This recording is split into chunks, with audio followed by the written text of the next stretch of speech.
Guys, hello and welcome to the channel Eduzone learning solution. So guys, आज के इस video में हम पढ़ने वाले हैं क्लास 12 का आपका part number 2 chapter 1 solid state. सो सॉलिड स्टेट जो है हमने ऑलरेडी पार्ट नंबर 1 कवर कर लिया है गाइस। सो जिन भी बच्चों ने नहीं देखा है वो सॉलिड स्टेट का पार्ट 1 देख सकते हो, जहाँ पे जो है बेसिक चीज़ को कवर करी गई है। सो आज के इस वीडियो में पार्ट नंबर 2 थोड़ा आगे बढ़ेंगे, हम लोग जो नेक्स्ट टॉपिक्स है उसको कवर करेंगे, ठीक है। सो जिन्होंने भी अब तक सब्सक्राइब नहीं किया है उनसे रिक्वेस्ट है कि आप सब्सक्राइब कर लीजिए। अगर आप देख रहे हो चैनल को और पसंद कर रहे हो हमारे वीडियोस को तो प्लीज़ आप वीडियोस को भी लाइक करें और सब्सक्राइब करें। चलो, सो पधारते हैं आगे की तरफ, और यहाँ पे है हमारे पास पहला ही टॉपिक क्रिस्टल सिस्टम्स के बारे में। सो अभी हमने देखा था एमॉर्फस क्रिस्टल होता है हमारे पास, जो टाइप्स ऑफ सॉलिड में हमने देखा था क्रिस्टलाइन सॉलिड होता है, एमॉर्फस सॉलिड होता है। सो इनके क्रिस्टलाइन स्ट्रक्चर के बारे में हमने देखा था। सो अभी क्रिस्टलाइन सिस्टम में हम लोग क्या पढ़ने वाले हैं यहाँ पे, अभी जो है आपका क्रिस्टलाइन सिस्टम यहाँ पे हम लोग पढ़ने वाले हैं। देखो 14 टाइप्स होते हैं, डिफरेंट टाइप्स होते हैं, लेकिन हम लोग यहाँ पे जो है आपके लिमिटेड टाइप्स है उन्हीं के बारे में पढ़ने वाले हैं। लेकिन आपका जो होता है 14 ब्रेवियस लैटिसेस होता है यहाँ पे, जिसको 14 यूनिट सेल्स भी बोला जाता है। सो देखो, first of all by mathematical analysis it has been prove that only 14 different kind of space lattices are possible. In other words there are only 14 veg.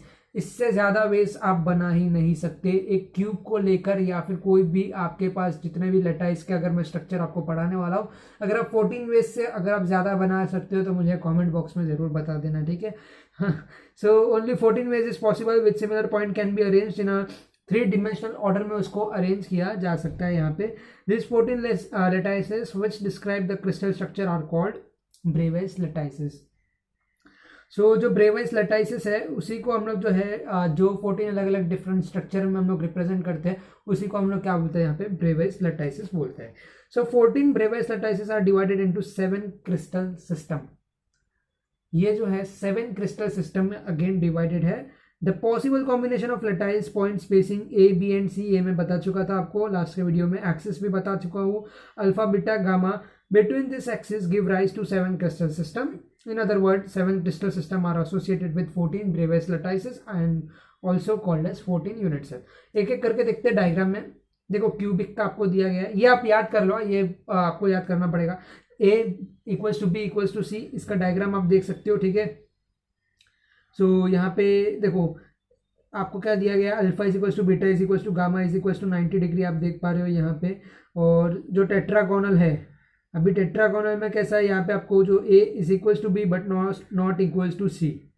यहाँ पे अगर हम क्यूबिक की बात करें तो उनका मेजरमेंट जो है, साइड जो है, सारा कुछ इक्वल है। लेकिन अगर हम टेट्रागोनल की बात करते हैं तो यहाँ पे आपका जो है अगर आप 3 डिमेंशनल में देखते हो ना, तो a और b जो भी आप दो साइड को अज्यूम कर रहे हो वो सेम है, जो थर्ड साइड है वो उसका इक्वल नहीं है, लेकिन उनके एंगल सभी के इक्वल है। Alpha is equal to beta is equal to gamma is equal to 90 degree. Orthorhombic आप देख पा रहे हो यहाँ पे, ना तो a equals to not is equals to b है, नॉट इक्वल्स टू c है। सारे के यूनिट अलग अलग है यहाँ पे, सारे के वैल्यूज अलग अलग है यहाँ पे, लेकिन सारे के एंगल अगेन सेम है। तो ये 3 में याद रखना, एंगल सेम है। पहले वाले में a b c इक्वल, दूसरे वाले में a b equal not equal to c, और थर्ड वाले में a b c कोई भी इक्वल नहीं है। सबसे इजी होता है आपको याद करने के लिए क्यूबिक, टेट्रागोनल और आपका ऑर्थोरोम्बिक। दूसरा है आपका हेक्सागोनल, जो 4th वन है। सो इसमें कैसा है, a is equal to B but not equal to C. Again यहाँ पे a b बराबर है लेकिन c बराबर नहीं है, अल्फा बीटा बराबर है, ठीक है, और गामा का यहाँ पे आपको 120 डिग्री दिया गया है। तो आप ऐसे भी लिख सकते हो, alpha is equal to beta is not equal to gamma, a is equal to b is not equal to c, ठीक है। ये भी आप याद रख सकते हो हेक्सागोनल। मोनोक्लिनिक, आप डायग्राम साथ में देखते जाना, यहाँ पे देखो दिया हुआ है। सो ये देखो मोनोक्लिनिक आपको दिया है यहाँ पे।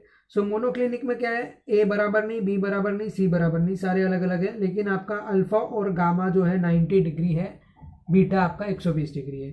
सो मोनोक्लिनिक भी एकदम यूनिक है। सो आप यहाँ पर मोनोक्लिनिक को भी याद रख सकते हो, और ये याद रखना पड़ेगा क्योंकि आपको जो है न्यूमेरिकल्स में ये आने वाले हैं। तो आपको जो भी आपको दिया है, क्यूबिक दिया या ऑर्थोरोम्बिक दिया, उस हिसाब से आपको लेना पड़ेगा, कंसिडर करना पड़ेगा।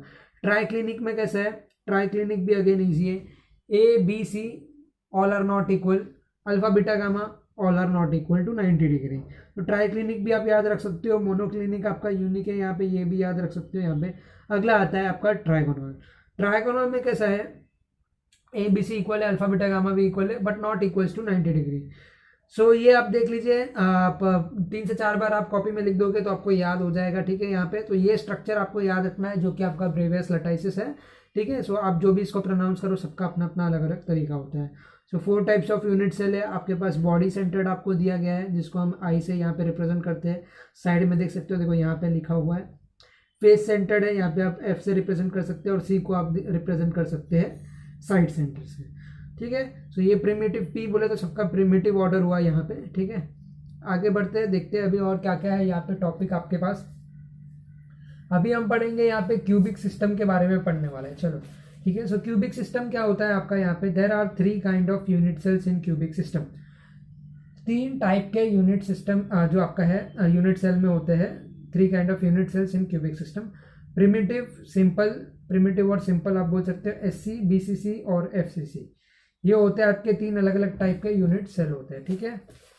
सो अभी जो एससीसी है सबसे पहला सिंपल क्यूबिक यूनिट सेल या सिंपल क्यूबिक सेल भी आप बोल सकते हैं। As a particle at each of the 8 corner of a cube. Cube के कितने कॉर्नर होते हैं, 8 कॉर्नर होते हैं, ठीक है।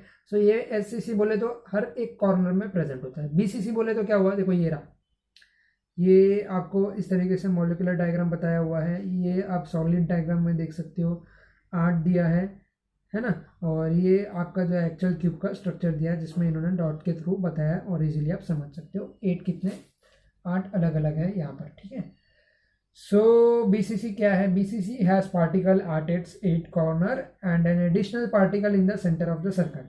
ये रहा, ये सेंटर ऑफ द सर्कल में बीसीसी यहाँ पे, सॉरी यहाँ पे नहीं। अभी आप फेस देख रहे हो एफसीसी में, ये देखो ये रहा, 1 2 3 4 5 6 है यहाँ पे बराबर। यहाँ पे आपका 1 है, यहाँ पे आपका 8 है, 8 1 6 याद रखना, ठीक है। क्यूब के अगर हम लोग बात कर रहे हैं यहाँ पे एससीसी, बीसीसी और एफसीसी में, तो 8 1 6, चलो ठीक है।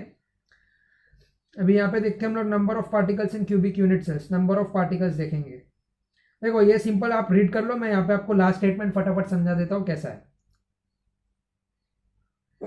सो सॉरी सो देखो यहाँ पे सिंपल क्यूबिक सेल हैज, अभी यहाँ पे अगर हमने देखा 8 कॉर्नर है तो इसको हम लोग कैसे मल्टीप्लाई करेंगे, 1/8 × 8 से मल्टीप्लाई कर देंगे, आपको आ जाएगा 1 पार्टिकल पर यूनिट सेल आएगा। ये पहला केस है एससीसी का जो कि प्रिमिटिव है आपका। सेकंड में क्या है, यहाँ पे आपका body centred cubic unit cell है। सो अभी इसमें कैसा होगा, 2 पार्टिकल्स पर बीसीसी यूनिट सेल है, ठीक है। सो यहाँ पे आपका जो है बॉडी सेंटर्ड में कितना होगा, यहाँ पे 2 आप डायरेक्टली लिख सकते हो। फेस सेंटर्ड में कैसा होता है, फेस आपको गिनाया था मैंने, फेस अभी आपको बताया था, राइट, आपको 1 2 3 4 5 6, right left up down front back, चलो। सो ये हुआ आपका एफसीसी हुआ। सो एफसीसी कैसे कैलकुलेट करोगे आप, यहाँ पे 1/2 × 6 = 3 है, 6 तो मैंने गिना दिया आपको यहाँ पे बराबर।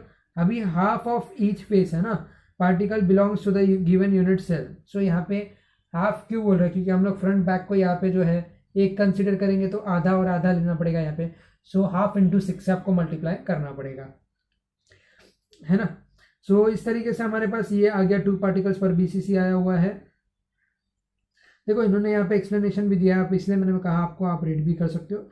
अब FCC unit cell has particles on the 8 corners, FCC का दिया, ठीक है, plus particles at the centre of its 6 faces. So as described in simple cubic unit cell, from 8 corners belongs to the given unit cell.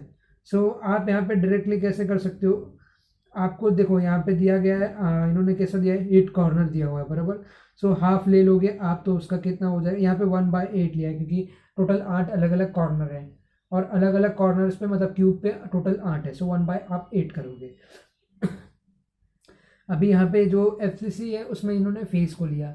Face कितने होते हैं, 2 face होते हैं, upper down front back right left. So half कर दोगे, यहाँ पे 1/2 कर दोगे। 1/n है, n आपका फेस के केस में n = 2 है, और आपका जो सिंपल क्यूबिक सेंटर है, जो सिंपल क्यूबिक की आपका यूनिट सेल है, ठीक है। सो उसमें क्या है, वहाँ पे आपका n जो है 8 है टोटल। सो 1/8 करोगे और मल्टीप्लाई बाय उतना कॉर्नर से आप 1/8 × 8 कर दोगे। और यहाँ पे कैसा आपके पास बॉडी सेंटर्ड है ना। सो बॉडी सेंटर्ड है, आप देख पा रहे हो 2 पार्टिकल के लिए, तो उसमें हो जाएगा 2 से यहाँ पे आपको मल्टीप्लाई करना पड़ेगा। देखो ये रहा। अभी यहाँ पे ये थोड़ा बहुत इंपॉर्टेंट है। आयोनिक सॉलिड है, कोवलेंट नेटवर्क सॉलिड है, मॉलिक्यूलर सॉलिड है और मेटालिक सॉलिड है। आयोनिक पढ़ा चुका हूँ, कोवलेंट पढ़ा चुका हूँ, मॉलिक्यूलर पढ़ा चुका हूँ, मेटालिक मैंने शायद तक कवर किया था या नहीं किया था, याद नहीं आ रहा है, लेकिन आयोनिक, कोवलेंट और मॉलिक्यूलर हमेशा से फेवरेट रहा है और कवर किया भी है। सो पहला है यहाँ पे पार्टिकल ऑफ यूनिट सेल, जो प्रॉपर्टी है। पहला क्या है, पार्टिकल ऑफ यूनिट सेल। तो इसमें क्या क्या है, कटायन अनायन है, इसमें कोवलेंट बॉन्ड है, इसमें मोनो एटॉमिक है, मोनो एटॉमिक और poly atomic material, metallic ion in sea of electron. First one easy था, कुछ मत करो, 6 का 6 प्रॉपर्टी है ना, एज इट इज याद कर लो। अब ये ट्रिक आपको बता रहा हूं मैं, ये समझना जरूरी है आपके लिए। कभी भी आपको टाइप मेंशन करना हो ना, जैसे अगर आपको प्रॉपर्टी पूछा गया है, प्रॉपर्टीज ऑफ क्रिस्टलाइन सॉलिड पूछा गया है, तो आपको मेंशन करना पड़ेगा, आयोनिक सॉलिड मेंशन करना पड़ेगा, कोवलेंट करना पड़ेगा, यहाँ पे मॉलिक्यूलर और मेटालिक करना पड़ेगा। 3 तो आपको मैंडेटरी जो है यहाँ पर मेंशन करना ही है। कौन सा, आयोनिक, कोवलेंट हो गया आपका और मॉलिक्यूलर सॉलिड हुआ, बराबर। ये 3 मैंडेटरी है और इसको आपको मेंशन करना ही होगा यहाँ पे। अभी जैसा बताया 6 अलग अलग प्रॉपर्टीज है, 6 नहीं है बेसिकली, लास्ट वाला तो एग्जांपल है। 5 आप लिख सकते हो यहाँ पे। पार्टिकल्स ऑफ यूनिट सेल, कौन से पार्टिकल्स है किस किस में, सॉलिड्स में। आयोनिक में आयन है, ठीक है। कोवलेंट में आपका जो है कोवलेंट बॉन्ड ऑफ एटम है, मॉलिक्यूलर में आपका मोनो एटॉमिक या पॉली एटॉमिक है, और आपका मेटालिक में जो है मेटालिक आयंस है। ये पार्टिकल्स जो है यहाँ पे समझना। सेकंड है इंटर पार्टिकुलर फोर्सेस। तो फोर्सेस आपको पढ़ाया था मैंने, है ना, फोर्सेस अभी पढ़ाया था। इलेक्ट्रोस्टैटिक फोर्स होता है आपका आयोनिक सॉलिड में, कोवलेंट बॉन्ड होता है आपका कोवलेंट वाले में, मॉलिक्यूलर सॉलिड होता है आपका लंडन फोर्स, डाइपोल फोर्स और हाइड्रोजन बॉन्ड, ये मॉलिक्यूलर सॉलिड में होता है। ये 3 अलग अलग टाइप के थे। तो जिसने भी नहीं देखा है, इसलिए अभी बोल रहा हूँ फिर से कि जिन्होंने भी नहीं देखा है वो जाके देख सकते हैं वीडियो को, पार्ट नंबर 1, उसमें सब कुछ पढ़ाया हुआ है। और गाइस एक चीज़ बताने वाला था आपको, वो ये है कि इन सारे चैप्टर्स का जो है नोट्स बनने वाला है। नोट्स बनाने के लिए अभी इतना क्राउड तो नहीं है मेरे पास कि मैं टेलीग्राम पे आपके साथ शेयर कर सकूँ। मैं एक पर्सनल वेबसाइट बनाने वाला हूँ जहाँ पे सारे नोट्स को अपलोड करने वाला हूँ गाइस। स्टे ट्यून्ड, आप ट्यून रहना यहाँ पे, मतलब जो है कनेक्टेड रहना हमसे। जब भी होगा बना लूँगा मैं वो वेबसाइट, वहाँ पे नोट्स जो है आपके चैप्टर वाइज जितने भी हमने वीडियोस बनाए हैं, जितने भी पार्ट्स के साथ हमने वीडियोस बनाए हैं, उसका नोट्स आपको वहाँ पर दिया जाएगा। और ये प्रेजेंटेशन जो है ये यहाँ पे अलग है, प्रेजेंटेशन भी हो पाएगा, मैं प्रेजेंटेशन भी शेयर करूँगा। और प्रेजेंटेशन मैंने वेल मेंटेन नहीं किया हुआ है यहाँ पर, ये जो है मेरा अपना स्टाइल है पढ़ाने का। प्रेजेंटेशन भी मैं जितने भी मेरे पास अवेलेबल है सारे आपको शेयर कर दूंगा। और नोट्स में जो मोस्ट इम्पॉर्टेंट क्वेश्चंस हो गए, वो सारी चीज़ें जो है वहाँ पर मैं पब्लिश करने वाला हूँ उस वेबसाइट में। बहुत जल्दी बनेगा, थोड़ा टाइम लग जाएगा, ऐसा नहीं है कि टाइम नहीं लगेगा, लेकिन बिल्कुल बनने वाला है। इसलिए आप सब्सक्राइब करके रखो, जब भी आएगा ऐसा कुछ तो मैं आपको लिंक प्रोवाइड करवा दूंगा डिस्क्रिप्शन में और आपको बता दूंगा, ठीक है। चलो अभी थर्ड वाला अपने पास क्या है, यहाँ पे हार्डनेस है। हार्डनेस में अभी देखो आयोनिक सॉलिड है, हार्ड और ब्रिटल है। कोवलेंट नेटवर्क सॉलिड जो है वो बहुत ही ज़्यादा हार्ड होता है। मॉलिक्यूलर सॉलिड जो है वो सॉफ्ट होता है। और गाइस एक चीज़ और देखो डिस्क्रिप्शन में मुझे जहाँ तक कि याद है फिजिक्स के कुछ चैप्टर नंबर 11 या चैप्टर नंबर 14 का जो है जो भी मोस्ट इम्पॉर्टेंट क्वेश्चंस जो भी होते हैं, या जो आपके मोस्टली आस्क्ड क्वेश्चंस होते हैं, जो भी कॉमन क्वेश्चंस होते हैं, उनका डिस्क्रिप्शन में मैंने क्वेश्चन और आंसर दे के रखा है। मे बी पॉसिबिलिटी है कि किसी वीडियो में जो है डिस्क्रिप्शन में आपको क्वेश्चन एंड आंसर्स मिल जाएगा। इसलिए बोलता हूँ कि हर एक वीडियो में जो है डिस्क्रिप्शन आप चेक किया करो, कभी अगर कुछ वीडियो में मिस हो जाता है तो वो मैं डिस्क्रिप्शन में दे देता हूँ, ठीक है। ओके, हार्डनेस देखा हमने। मेल्टिंग पॉइंट है, यहाँ पे देखो मेल्टिंग पॉइंट दिया हुआ है आपको यहाँ पर, किसका सबसे ज़्यादा होता है, कोवलेंट बॉन्ड का होता है, कोवलेंट नेटवर्क का होता है। सेकंड आप देख सकते हो यहाँ पर अगर हम मेटल की बात करें तो वो सबसे ज़्यादा आयन की बात करते हैं हम लोग। आयन कितना ज़्यादा गर्म हो सकता है, 3400 डिग्री सेल्सियस तक है। पहला आपका मेटालिक आता है, फिर कोवलेंट आता है, फिर उसके बाद आता है आपका आयोनिक और मॉलिक्यूलर आता है। मॉलिक्यूलर यहाँ पे ठंडा होता है, आप ऐसा बोल सकते हो। मोस्ट कोल्डेस्ट अगर हम बात कर रहे हैं तो लो सबसे ज़्यादा होता है यहाँ पे -272 degree Celsius. Thermal and electrical conductivity की अगर हम बात करें तो थर्मल एंड इलेक्ट्रिकल कंडक्टिविटी भी पढ़ा चुका हूँ आपको। आयोनिक होता है पुअर कंडक्टर होता है सॉलिड स्टेट में। गुड कंडक्टर होता है व्हेन मेल्टेड और डिजॉल्व्ड इन वाटर।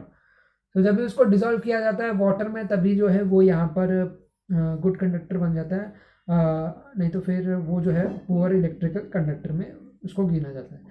अभी आपका जो कोवेलेंट नेटवर्क है यहाँ पे पुअर कंडक्टर है, एक्सेप्शन आप देख सकते हो ग्राफाइट का है, वो गुड कंडक्टर ऑफ इलेक्ट्रिसिटी है। डायमंड जो है वो, diamond as compare to good नहीं है ग्राफाइट से, लेकिन फ्लोरेंस और जो डायमंड है ये दोनों भी जो है पुअर कंडक्टर में ही इनकी भी गिनती होती है, बट इन्होंने यहाँ पे मेंशन किया है good conductor of heat. So good conductor of heat है राइट, लेकिन कंडक्टर नहीं है, गुड कंडक्टर ऑफ इलेक्ट्रिसिटी नहीं है, ठीक है। सो यहाँ पे poor conductor of heat and electricity है आपका, मॉलिकुलर में मेटालिक में भी आपका good conductor of heat and electricity है। मेटल का तो बाय डिफॉल्ट हमें पता ही होना चाहिए, ये गुड कंडक्टर ऑफ इलेक्ट्रिसिटी होता है और गुड कंडक्टर ऑफ हीट होता है। आयन की अगर हम बात करते हैं तो अगर उसको डिसॉल्व किया जाता है पानी में तभी जो है वो गुड कंडक्टर होता है, अथवा वो गुड कंडक्टर नहीं होता। तो कुछ कुछ एटम्स इन्होंने यहाँ पे मॉलिक्यूल दिया हुआ है, आयंस दिया है, NaCl दिया हुआ है आपको, CaF2 दिया हुआ है। सॉलिड में जो कोवेलेंट सॉलिड है वो है डायमंड और सिलिका है। आइज और बेंजोइक एसिड आपके मॉलिक्यूलर सॉलिड है, और मॉलिक्यूलर सॉलिड राइट ये बेंजोइक एसिड भी होता है। और मेटालिक सॉलिड में आपका जो है सोडियम, मैग्नीशियम, कॉपर, इस तरीके से ये वाले जो एटम्स हैं आपके वो होते हैं, ठीक है। सो अभी हम देखते हैं relationship between molar mass, density और वो सब देखते हैं यहाँ पे। अभी यहाँ से एक्चुअली स्टार्ट होता है आपका मेन सॉलिड स्टेट, क्योंकि यही जो है आपको सॉलिड स्टेट में समझना है। मास, डेंसिटी, वॉल्यूम, इन सब चीज़ जो है सबका अलग अलग होता है, ठीक है। सब जितने भी हमने 7 अलग अलग डिफरेंट टाइप पढ़े हैं सभी का यहाँ पे अलग अलग होता है। So mass of a unit cell आप कैसे मल्टीप्लाई करोगे, यहाँ पे m×n से मल्टीप्लाई करोगे। वॉल्यूम होता है इसका A³ होता है, यूनिट सेल A है, यहाँ पे पार्टिकल जो है m है यहाँ पे। सो डेंसिटी को हम लोग कैसे, यहाँ पे देखो डेंसिटी है mass of unit cell upon volume of its unit cell, mass upon volume है अल्टीमेटली। सो यहाँ पे m×n करना पड़ेगा, मास ऑफ यूनिट सेल, n यानी आप नंबर बोल सकते हो, मास आपका होगा तो डेंसिटी ऑफ सब्सटेंस मिलेगा। मोलर मास कैपिटल M है, so mass of one particle into number of particle per mole. Combined होता है तो हमें पर मोल के लिए कैलकुलेट करना पड़ता है। So mass of particle into number of particle per mole. n जो है आपका यहाँ पे एवोगैड्रो नंबर है, ठीक है। सो m×na जो है आपका एवोगैड्रो नंबर है। सो आप इसको ऐसे लिख सकते हो स्मॉल m यानी कि मास इज इक्वल टू, ये हो गया आपका मोलार मास बोल सकते हो, कैपिटल M यानी molar mass upon Avogadro number. तो मास अपॉन वॉल्यूम कैसे लिखोगे, अभी आप ये तो हो गया मास, तो लिख दो इधर m अपॉन na लिख दो यार एवोगैड्रो, ठीक है, तो मालूम पड़ जाएगा। अभी यहाँ पे जो है आपका डेंसिटी आप कैसे लिखोगे, m×n था बराबर, सो ये m लिख दिया। अभी m, ये m का फॉर्म है ना, तो m×n लिख दो। अभी वॉल्यूम आपको ये मास हुआ, अभी डिवाइड बाय वॉल्यूम कर दो यानी A³ कर दो, as simple as that. Solve कर लो, आपको समझ में आ जाएगा। यहाँ पे एक न्यूमेरिकल है और अपना सेशन होता है खत्म। न्यूमेरिकल को ध्यान से देखो, समझ जाएगा। देखो क्या दिया है, when gold crystallizes it forms face centred cubic cell, the unit cell edge length is 408। Unit कितना दिया, 408 दिया हुआ है। Calculate the density of gold, molar mass of gold is 197। देखो मोलर मास आपको दिया जाता है, आपको याद करने की जरूरत नहीं होती है। So molar mass of gold आपको कितना दिया है, 197। क्या क्या गिवन यूनिट है, डेंसिटी तो लिख दिया आपने m/n/a/n इट्स वॉल्यूम, ये हुआ इतना, तो आपका मास ही हुआ सिर्फ, ये अपॉन वॉल्यूम ये लिख दो। मास, मोलर मास आपको दिया हुआ है, मोलर मास 197 है, तो भाई मोलर मास का काम हो गया यहाँ पे, है ना, मोलर मास का काम हो गया यहाँ पे। एवोगैड्रो नंबर का काम हमेशा हो जाता है 6.022 × 10⁻23, ठीक है। एन अभी आपको यहाँ पे 4 दिया हुआ है, 4 क्यों दिया हुआ है, gold crystallization forms face centred cubic cell, अभी ये फेस सेंटर्ड क्यूबिक सेल है, ठीक है। और आपको 408 यहाँ पे इसका जो है 408 दिया हुआ है, पिकोमीटर में है ना। सो 408 × 10⁻12 यहाँ पे दिया है। As simple as that substitute कर दो। कैलकुलेशन में नहीं बता होगा, कैलकुलेशन में कभी भी वीडियो में नहीं बताता, जब भी मैं न्यूमेरिकल का वीडियो बनाता हूँ तभी उसमें ही बताता हूँ, उसके अलावा मैं नहीं बताता। सो खाली आप सब्सटीट्यूट कर दो। कोई अगर सब्सटीट्यूशन आपको नहीं समझ में आया कहाँ पे कैसे वैल्यू लिया है, तो आप बेझिझक पूछ सकते हो कि भाई यहाँ पे कैसे सब्सटीट्यूट किया, तो कमेंट में बता दूंगा, या तो फिर आप इंस्टाग्राम में भी मुझे बोल सकते हो कि ये वीडियो था, ये टाइमलाइन दे देना आप वहाँ पर, और मैं आपको बता दूंगा, ज़रूर मैं रिप्लाई ज़रूर करता हूँ, ठीक है। सो ये हुआ आपका आंसर यहाँ पे 19.27 ग्राम है। आप इसको कन्वर्ट कर सकते हो किलो में, इंटू 10⁻³ कर देना, सेंटीमीटर क्यूब है तो वैसे ही आप जो है मीटर क्यूब में भी इसको कन्वर्ट कर सकते हो। तो भाई सेशन हुआ ख़त्म अपना यहाँ पे। सो जिनको भी अगर पसंद आया वो प्लीज़ पहले तो चैनल को सब्सक्राइब कर दो अगर अभी तक नहीं किया है तो, है ना, और लाइक कर दो, और सबके साथ शेयर करो, बेसिकली सबके साथ शेयर करो। अगर आपको वीडियो शेयर नहीं करना है तो आप डाउनलोड कर लो और फिर शेयर करो, ठीक है। अगर आपको पब्लिसिटी नहीं करनी है तब भी चलेगा, लेकिन शेयर ज़रूर करो आप लोग, ठीक है। ओके, तो मिलता हूँ नेक्स्ट वीडियो में। सो तब तक के लिए take care, thank you and bye bye.